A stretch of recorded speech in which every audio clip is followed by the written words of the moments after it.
தோழர்கள் அனைவருக்கும் வணக்கம். நமது சேனலில் TNPSC group 4 free online test batch போயிட்டுருக்கு.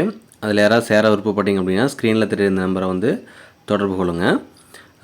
நம்ம பேட்ச் மாணவர்களுக்காகவும் மற்ற மாணவர்கள் பயன்பெறும் வகையிலும் தினமும் 10 நிமிடம் 20% வெற்றி உறுதி. இது உண்மையாலுமே வந்து இந்த வீடியோ உங்களுக்கு அவ்வளோ யூஸ்ஃபுல்லான வீடியோ. இதை நீங்கள் ஃபாலோ பண்ணி பார்த்தீங்கன்னா தான் வந்து உங்களுக்கு அவுட்புட் என்னங்கிறது தெரியும். குறைஞ்சபட்சம் ஒரு மாதம் நீங்கள் இதை ரெகுலராக ஃபாலோ பண்ணிங்கன்னா தான் உங்களோட அவுட்புட் என்னங்கிறது தெரியும். இப்போ நம்ம பேச்சில் ஹிஸ்ட்ரி டெஸ்ட் போயிட்டுருக்கனால இப்போ நம்ம ஹிஸ்ட்ரி ப்ரீவியஸ் கொஷின்ஸில் வந்து ஹிஸ்ட்ரி கொஷின்ஸ் பார்க்க போகிறோம். ஓகே, இன்றைக்கி என்னென்ன பார்க்க போகிறோம்னா GSH 2021 தேர்வு மற்றும் PTGS 2021 இந்த 2 தேர்வில் கேட்கப்பட்ட கொஷின்ஸ் பார்க்க போகிறோம்.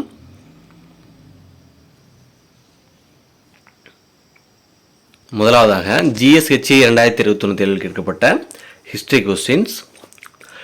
முதல் கேள்வி, கூற்று 3ஆம் பானிபட் போர் ஆங்கிலேய அதிகார எழுச்சிக்கு வழிவகுத்தது. காரணம், இத்தோல்வி மராத்தியருக்கும் முகலாயருக்கும் ஒரு பெரிய அதிர்ச்சி கொடுத்தது.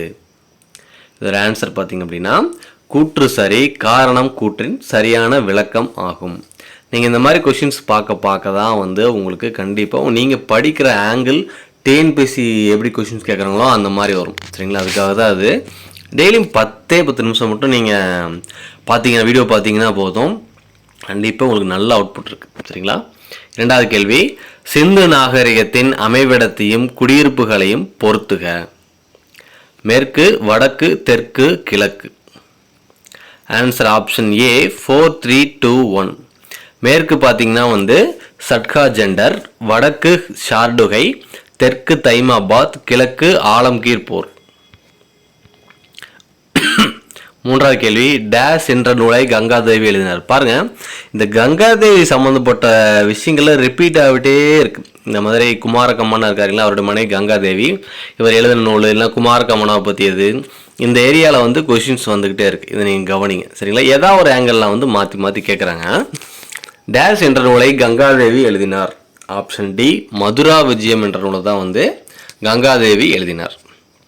மதுரா விஜயம் பார்த்தீங்கன்னா 14ஆம் நூற்றாண்டில் கங்காதேவியில் எழுதப்பட்ட ஒரு சமஸ்கிருத கவிதை. இப்போ அடுத்த மாதிரி கேள்வி கேட்டாங்கன்னா எப்படி கேட்பாங்க, இது எவ்வகை நூல், எந்த மொழி எழுதப்பட்டது, இப்படி கேட்கலாம். சரிங்களா? வீர கம்பராய சரித்திரம் என்றும் அழைக்கப்படுகிறது. கங்காதேவியின் கணவர் விஜயநகர பேரரசின் இளவரசர் குமாரகம்மனர் தென்னகத்தில் படையெடுத்து மதுரை சுல்தானகத்தை வீழ்த்தி மதுரை கைப்பற்றுவதை இந்நூல் விவரிக்கிறது. மதுரை கைப்பற்றுறாங்க, ஸோ அதுதான் வந்து இந்த நூல் விவரிக்கிறது. அடுத்து நான்காவது கேள்வி, பாண்டிய பேரரசின் அரசு செயலகம் டேஸ் என அறியப்பட்டது. எழுத்து மண்டபம்.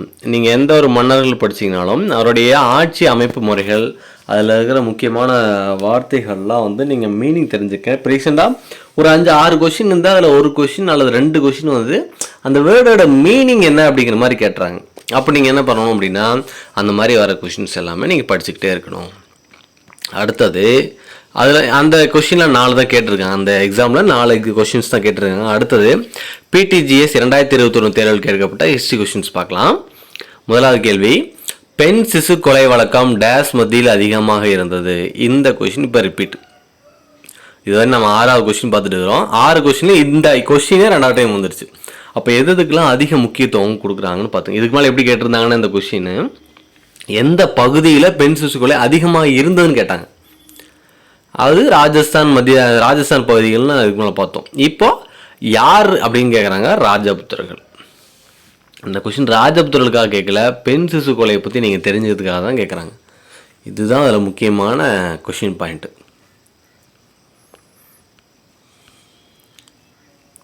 அடுத்து இரண்டாவது, நானா சாஹிப் ஆங்கிலேயருக்கு எதிரான மனவெறுப்பை வளர்த்து கொண்டது ஏன்?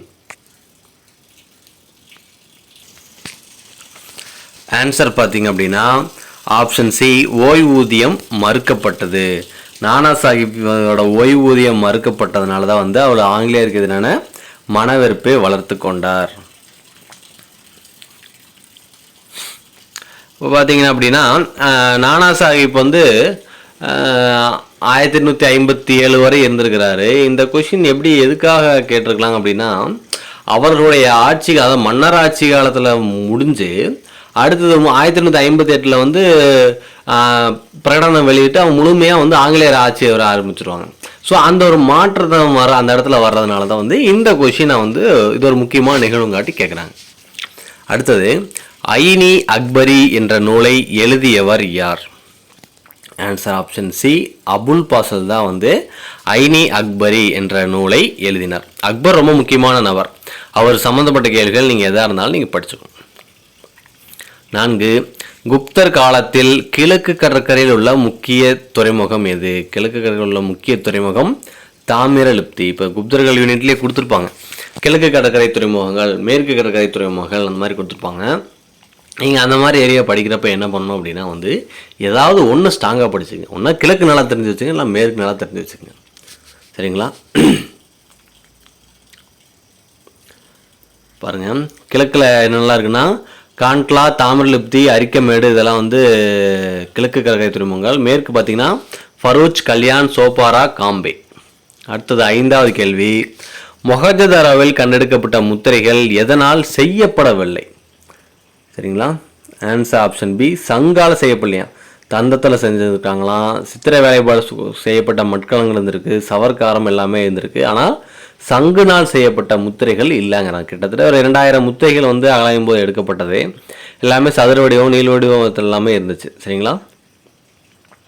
அடுத்தது 6, சூஃபிசம் டேஸ் மதத்திலிருந்து தோன்றி வளர்ந்தது? சூஃபிசம் எந்த மதம் தோன்றி வளர்ந்தது அப்படின்னா இஸ்லாம் மதத்தோட ஒரு பிரிவு தான் வந்து சூஃபிசம். அக்பரோட ஒரு சூஃபி துறவியாக தான் வந்து இருந்தார். அவர் புதுசாக ஒரு நடைமுறையை உருவாக்குனார் இல்லைங்களா? இந்த சூஃபிங்கிறது பார்த்திங்கன்னா இது ஒரு மாய அமைப்பு அப்படிங்கிறாங்க. இது அதிகமாக வந்து சன்னி இஸ்லாத்தில் தான் காணப்படுதுங்கிறாங்க. அவ்வளோ டீட்டெயிலாக நமக்கு தேவையில்ல. சூஃபிகள் என்னங்கிறது நம்ம தெரிஞ்சுக்கிட்டால் போதும். அடுத்தது, விஜயநகர பேரரசுக்கு விஜயம் செய்த நிக்கோலா கோண்டி என்பவர் எந்த நாட்டு பயணி? நிக்கோலா கோண்டி என்பவர் எந்த நாட்டு பயணி அப்படின்னா ஆப்ஷன் ஏ, இத்தாலிய பயணி. பயணிகள் சம்மந்தப்பட்ட ஒரு கொஷின் உங்களுக்கு கண்டிப்பாக இருக்கும். ஒன்றா வந்து குப்தர்கள்லாம் வந்து பாகியான கேட்பாங்க, இல்லைனா வந்து பார்த்திங்கன்னா யுவான் சுவாங் கேட்பாங்க, இல்லைனா வந்து இந்த நிக்கோலா கோண்டி எந்த நாடு, இந்த மாதிரி நாடுகள் எந்த பயணி எந்த அரசர் ஆட்சி காலத்தில் வந்தாங்க அதை பார்த்துக்குங்க. கண்டிப்பாக உங்களுக்கு அதில் ஒரு கொஷின் உண்டு. 8, 1863ஆம் ஆண்டு யாரால் பழைய கற்கால கருவிகள் முதல் இந்தியா? இது வந்து யூனிட் 8ல் வருது, இருந்தாலும் தெரிஞ்சுக்கங்க. ராபர்ட் ப்ரூஸ்பூட். இது ஹிஸ்ட்ரியிலேருந்து தான் யூனிட் 8க்கு போயிருக்கு. சரிங்களா? 9, சிந்து சமவெளி மக்களின் எழுத்து முறை எந்த எழுத்து முறை பயன்படுத்தினாங்கன்னா சித்திர எழுத்து முறை. இப்போ சிந்து சமவெளி மக்கள் அப்படின்னா இதுவரை என்னென்ன கொஸ்டினை கேட்டிருக்கேன் பாருங்கள். என்ன எழுத்து முறை, என்னென்னனால வந்து எந்த பொருட்களால் வந்து இந்த முத்திரைகள்லாம் செய்யப்பட்டிருக்கு, அப்புறம் அவனோட முக்கிய தொழில் என்ன, அந்த ஆண் சிலை எங்கே கண்டுபிடிக்கப்பட்டது, இவங்களோட எல்லை என்ன, இப்படி தான் வந்து உங்களுக்கு கொஷின்ஸ் போகுது.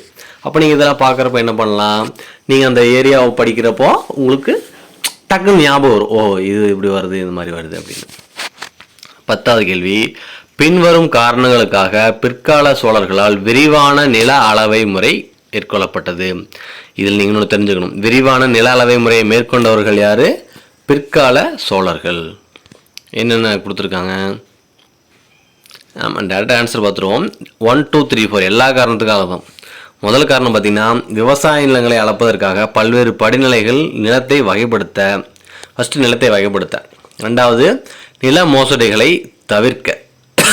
3வது வணிக குழுக்களை தவிர்க்க. 4 கொடுத்துருக்கேன், பட் ஏதோ டைப் பண்ண விட்டோம் போல.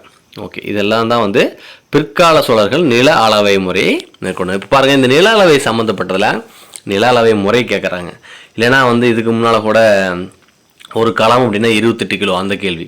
ஸோ இந்த மாதிரி அளவைகள் சம்மந்தப்பட்ட கேள்விகளும் வந்துட்டு இருக்கு. அப்போ நீங்கள் அந்த மாதிரி ஏரியா பார்க்குறப்ப படிச்சுக்கணும். சரிங்களா? ஸோ நம்ம இப்படி தான் வந்து உங்களை நீங்கள் டெவலப் பண்ணிக்கணும். கண்டிப்பாக இந்த வீடியோ உங்களுக்கு யூஸ்ஃபுல்லாக இருக்கும். ரெகுலராக வந்து ஃபாலோ பண்ணுங்கள்.